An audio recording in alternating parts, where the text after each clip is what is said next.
All right, let's go ahead and solve these. It says an engineer wants to test the ability of 3 materials to resist cracking. We've got the list of our materials: wood, steel, and glass, and their different thicknesses. And we've got 5 centimeters, 6 centimeters, and 3 centimeters. Okay, so already I'm seeing some problems here because this is 3 different things and 3 different thicknesses. So that is already telling me that this could not be a valid experiment because we have 2 variables, the different materials and the different thicknesses. So that's already a problem. So let's go ahead and read.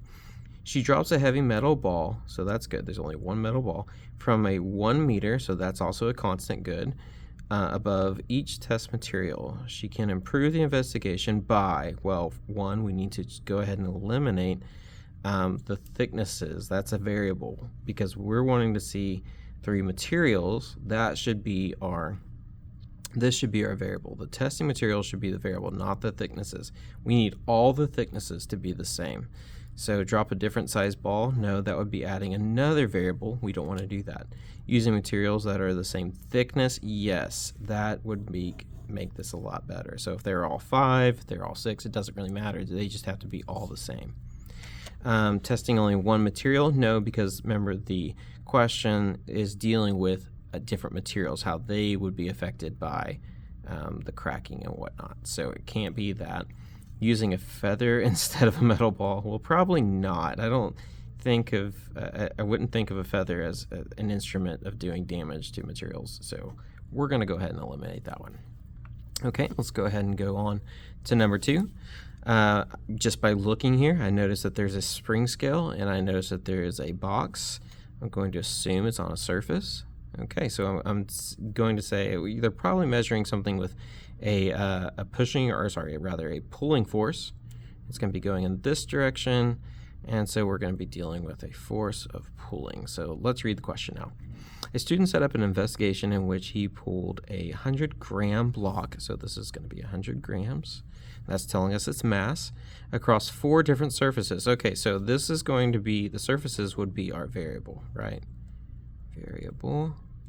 That's going to be our dependent variable, meaning this is the thing that we will be changing. And then the independent variable, sorry, I said that backwards, sorry. This is going to be the independent variable, meaning that this is the one thing that's going to be changed by the person, and the dependent variable would be the force. That's depending, meaning that this is going to be the effect. This is depending on what this is doing. Okay, so which question is he most likely trying to answer? So it should have something to do with how surfaces affect force. So the surface is the cause. Okay, and then it's going to lead to a different force, which would be our effect. So let's see which of these already fits that. How does the surface affect the amount of force needed to move a 100-gram block? Well, that makes sense. That's exactly what we were predicting here. How does the mass of a block affect? No, because if we were looking at how mass would affect things, we would be changing up the mass. We're not doing that. How does force affect? No, we're not changing the different amounts of force, so that's not it. How does the surface affect the mass of a block? Well, surfaces will never affect the mass of something unless, of course, you're getting rid of some of the mass as you're moving it, but that still is highly unlikely. So instead, we're going to be looking at this one. The surface was the cause, the effect was the amount of force. So how does the surface affect the amount of force? A. Let's go on to 3. The diagram shows 2 trials of an investigation in which the distance of a ball rolls when released on cardboard ramps, and it is measured. Okay, so we've got ramp A, ramp B. I can already see that this is the same length here, same type of ball. We have a ramp. It looks like it's the same hypotenuse right here, almost, probably not. But the thing that is the difference that we should already see is the height. The height is going to be different. So we're going to be doing that. This investigation can be used to determine what? Already we can see how the thing is changing is the height. So the height is going to affect something. Height is the cause, and it's going to affect something.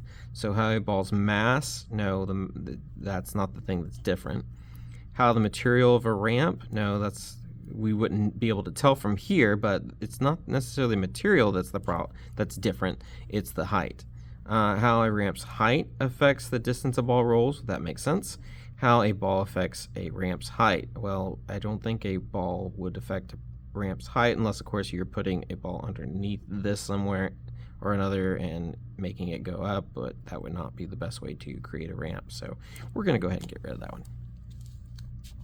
Okay, last one. The student is investigating the effect of a sphere's mass. Okay, so this is the effect. They're already telling us this. Or sorry, this is the cause. They're already telling us. And then we're looking at an effect. It reaches, so the height is the effect. On the height it reaches when released from a spring launcher. So they're pushing it in here and going there. So the mass, so they've already got 3 different massed objects, right? So this is our variable. Our variable is going to be the different massed objects, and so it's going to affect what's the dependent variable would be the height that it goes. So what are 2 constant variables? 2 constant variables in this investigation. Not too sure what they're asking there. 2 constant variables. That seems a bit like an oxymoron. The sphere's shape. Okay, well, if it's a sphere, it's a sphere. The spring launcher's height. No, that's going to be changing. The 2 constant variables. I'm wondering if they're thinking that this is the variable that would be changing every single time. I wonder if that's what they're meaning by this. The sphere's mass, that is going to change. What 2 constant? Oh, okay. They're wanting us to pick 2. That's making more sense. The sphere's mass is going to change. The height each sphere is launched, that also will be a variable.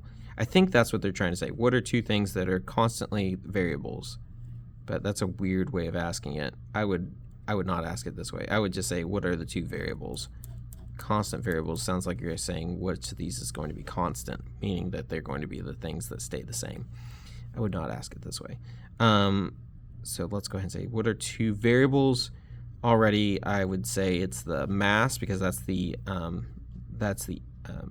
independent variable. That's the thing that we will change, and then the effect, or the dependent variable, is going to be how high it's launched up. And the last one says the amount of time each sphere spins in the air. No, we're not measuring time. That of course would be a factor, but that's not what we're looking at. We're looking at the height, not necessarily the time it spins in the air. So that's why we would eliminate that one. So the 2 variables that would be involved in this experiment would be the sphere's mass, which is going to be our independent variable, and then the sphere's height, the height that it goes up, that would be our dependent variable, meaning that this is the cause, and this would be then the effect. Okay.